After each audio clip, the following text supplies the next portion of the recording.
السلام علیکم ورحمۃ اللہ وبرکاتہ۔ لاسٹلی جو ہم نے اسٹوری ڈراپ کی تھی وہ ہم پڑھ رہے تھے حضرت خدیجہ رضی اللہ عنہا اور حضور پاک صلی اللہ علیہ وسلم کے گھر کا ماحول کیسا تھا، کون کون سے ممبرس تھے، بچوں کے بارے میں پڑھا ہم نے بہت ڈیٹیل سے، اور ایک 3D میں ہم نے ان کے گھر کا ماحول دیکھا۔ اب ان کے گھر کے جو لاسٹ ممبر میں بتانے جا رہی ہوں وہ زید ابن حارث۔ ابھی جو میں اسٹوری ان کی بتانے جا رہی ہوں یہ اسلام سے پہلے کی کہانی ہے، لیکن وہ پروفٹ صلی اللہ علیہ وسلم کے گھر کیسے پہنچے، کیونکہ ہی واز ناٹ اے بیبی، وہ 10 سال چھوٹے تھے پروفٹ صلی اللہ علیہ وسلم سے، he was just 10 years younger than him۔ لیکن وہ اس گھر میں کیسے آئے؟ وہ تھے بنو کلب سے،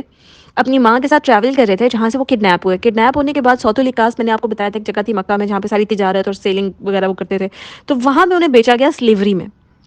اب سلیوری میں جب بیچ رہے تھے تو ان کو خریدا کس نے؟ حضرت خدیجہ کا فیملی ٹری کھولیں، اس میں آپ پڑھیں کہ ان کے بھائی تھے حزام، ان کے بیٹے تھے حاکم۔ تو حاکم ابن حزام جو نیفیو تھے حضرت خدیجہ رضی اللہ عنہا کے، وہ ہی وینٹ ٹو سعود، اور وہاں پہ انہوں نے زید ابن حارث کو خریدا۔ اب وہاں سے خرید کے انہوں نے، کیونکہ ان کے جو پیرنٹس تھے وہ کافی عرصے تک جو ہے ان کو ڈھونڈتے رہے تھے، کہ because he was basically he was kidnapped, he was not a slave, تو ان کے پیرنٹس نے کافی عرصے تک ان کی تلاش کی۔ تو حضرت خدیجہ رضی اللہ عنہ کو ان کے نیفیو نے آ کے زید ابن حارث کو دیا۔ اب نبی پاک صلی اللہ علیہ وسلم نے جیسے ہی ان کو دیکھا، he was in love with ہم۔ اب وہ ان سے ہی just saw him and he felt the love and he was like, حضرت خدیجہ نے کیا کیا کہ انہوں نے جب ان کا بانڈ دیکھا تو انہوں نے انہیں گفٹ میں، حضرت خدیجہ نے زید ابن حارث کو نبی پاک صلی اللہ علیہ وسلم کو دے دیا۔ اب رسول صلی اللہ علیہ وسلم نے کہا کہ اگر آپ ان کو میری سلیوری میں دے رہی ہیں تو میں ان کو آزاد کرتا ہوں، آئی مین آئی وڈ ناٹ کیپ ہم ایز اے سلیو۔ اچھا، اب کیونکہ وہ ہی واز کڈنیپڈ تو ان کے پیرنٹس انہیں کب سے ڈھونڈ رہے تھے، تو جب ان کے فادر کو زید ابن حارث کا پتہ چلا آفٹر ایئرز اینڈ ایئرس، تو انہوں نے کہا لک ناؤ، آئی مین کم بیک ہوم، اب آپ کو آپ کے پیرنٹس مل گئے ہیں تو آپ واپس آ جائیں۔ تو زید ابن حارث نے کہا کہ look I will stay with you prophet صلی اللہ علیہ وسلم، ہی سیڈ میں آپ کے ساتھ رہنا چاہتا ہوں۔ تو نبی پاک صلی اللہ علیہ وسلم نے ان کے والد سے کہا کہ آپ ان کو چوائس دیں ایز ہی وانٹس۔ تو ان کے فادر نے کہا کیا تم سلیوری چوز کرو گے اوور فریڈم؟ تو زید بن حارث نے کہا آئی سی سم تھنگ اسپیشل ان دس مین، میں ان میں کچھ خاص دیکھتا ہوں اور میں ان کو نہیں چھوڑ سکتا۔ اور آپ یہ دیکھو کہ یہ سب کچھ اسلام سے پہلے ہو رہا ہے، یہ آپ کو آگے جا کے سمجھ آئے گا انشاءاللہ کہ ان کا کیا رول تھا۔ اب یہ اسلام سے پہلے ہو رہا ہے، اینڈ ہی از سیئنگ کہ میں ان میں کچھ خاص دیکھتا ہوں اور میں ان کو چھوڑ نہیں سکتا، میں انہی کے ساتھ رہنا چاہتا ہوں۔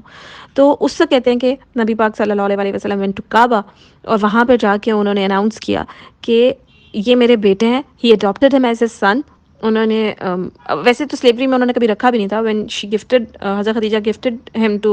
رسول پاک صلی اللہ علیہ وسلم، انہوں نے اس وقت انہیں آزاد کر دیا تھا، لیکن then he announced him as his son کہ ان کا میری جائیداد میں اسی طرح حصہ ہوگا، یا he will be treated as my son۔ تو انہوں نے انہیں اڈاپٹ کر لیا۔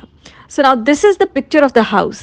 اب ان کی پہلی شادی سے 4 بچے ہیں، پھر آپ یہ دیکھو کہ نبی پاک صلی اللہ علیہ وسلم سے رقیہ ہیں، ام کلثوم ہیں، زینب ہیں، فاطمہ ہیں، قاسم اور عبداللہ، they died in infancy، لیکن یہ سب ان کے بچے، اور ساتھ میں حضرت علی رضی اللہ عنہ اور Zaid ibn Haris. So this is the house with all the loving bonds in between all of them. اب اس میں آج جو ہم پڑھنے جا رہے ہیں اس میں بہت امپورٹنٹ اسپیکٹ ہے کہ یوزلی آفٹر میرج وی سی کہ جو زیادہ لڑائیاں ہوتی ہیں یا مسائل آتے ہیں اس نیو بانڈ کے اندر، وہ ہوتا ہے کہ فیمیل کو اسپاؤس کو دونوں سائڈ سے آپس میں یہ ہوتا ہے کہ اس کے امی ابو یا اس کے بہن بھائی اس طرح پیارے نہیں ہوتے جس طرح خود اس کا شوہر، یا اس کے شوہر کو لڑکی کی سائڈ کے ماں باپ بہن بھائی یا اس کے رشتہ داروں سے پرابلم ہوتی ہے۔ Usually they can't love them the same, کہ جتنی محبت انہیں اپنے اسپاؤس سے ہے، اس کی ہر ایک ایسوسیشن سے، ہر ایک چیز سے، ہر ایک رشتے سے اتنی ہی محبت ہو ان ریگارڈز آف دیٹ پرسن۔ تو اس میں ہمیں بہت ہی خوبصورت لرننگ ملتی ہے یہاں پہ کہ حضرت خدیجہ رضی اللہ عنہا جب حلیمہ بی بی آتی تھی، the one who breastfeed حضور پاک صلی اللہ علیہ وسلم، تو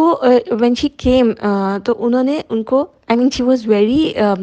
loving towards her کہ she is the woman who breastfed my husband۔ تو انہوں نے ان کو تحفے میں 40 شیپ اور 40 شیپ دی تھی اور ایک کیمل دیا تھا۔ I mean انہوں نے اپنے سامان سے what ever maximum was possible انہوں نے انہیں گفٹ کیا۔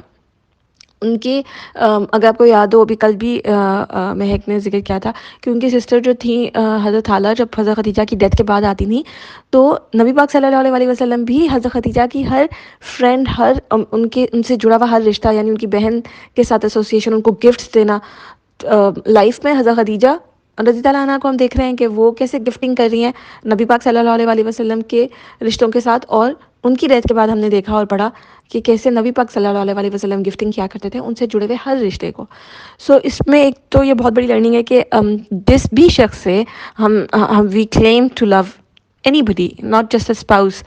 کیونکہ کوئی بھی پرفیکٹ نہیں ہوتا, لیکن ہم اس شخص کو اس کی ہر چیز کے ساتھ وی لو دیٹ پرسن. آئی مین اس میں کوئی کمی بھی ہو سکتی ہے, اس کے کوئی رشتہ دار مشکل بھی ہو سکتے ہیں, اس کے کوئی بہن والدین میں سے کوئی ٹف بانڈنگ بھی آ سکتی ہے آپ کے سامنے, but when you claim to love someone تو اس سے جڑی ہر چیز آپ کے لیے اہم ہوتی ہے.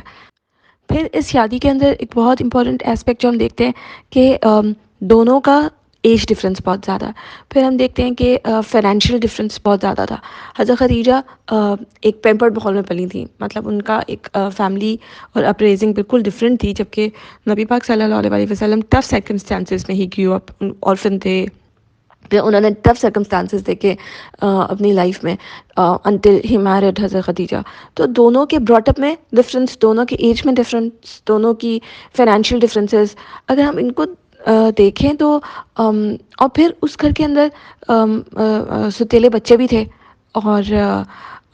نبی پاک صلی اللہ علیہ وسلم کے ساتھ ان کے رشتے میں وہ بچے بھی وہ لے کر آئے جو اپنے ساتھ حضرت خدیجہ کے گھر لائے تھے. So they were lot of things going around کہ جہاں پہ لڑائی کے یا جھگڑا ہونے کے ہمارے لیے تو 10 چیزیں نکل آتی ہیں. یعنی ہمارا ایج ڈفرینس ہو تو ہمیں سمجھ نہیں آئے گا, ہمارے اتنے فائنینشیل ڈفرینس ہوں تو ایموشنلی کوپ ہی نہیں کر سکتے اس چیز کے ساتھ, ہمارا براٹ اپ ڈفرینٹ ہو تو ہمیں لٹرلی ہم جب چوز بھی کر رہے ہوتے ہیں ہم ایک کرائٹیریا رکھ رہے ہوتے ہیں کہ ہم نے فائنینشیل اور کچھ نہیں تو اپنے جیسا ضرور ہو. ہم کبھی بھی نہیں چوز کرتے کہ جو ہم سے فائنینشیل سرکمسٹانسز میں ہم سے بہت نیچے ہو. میرا خیال ہے اٹس اے گون تھنگ. میں اگر کنسیڈر کروں ہیومنسٹ لیول پہ ابھی آج کل کے دور پہ تو یہ تو کوئی بھی اس چیز کو لے کے چل نہیں سکتا اپنے بانڈ میں. اگر ہو بھی جائے تو میرا خیال ہے ہم کوئی لڑائی جھگڑے شروع کر دیں. تو حضرت خدیجہ رضی اللہ عنہا اور حضور پاک صلی اللہ علیہ وسلم کی جو سٹوری وہ آفٹر میرج دکھاتے ہیں,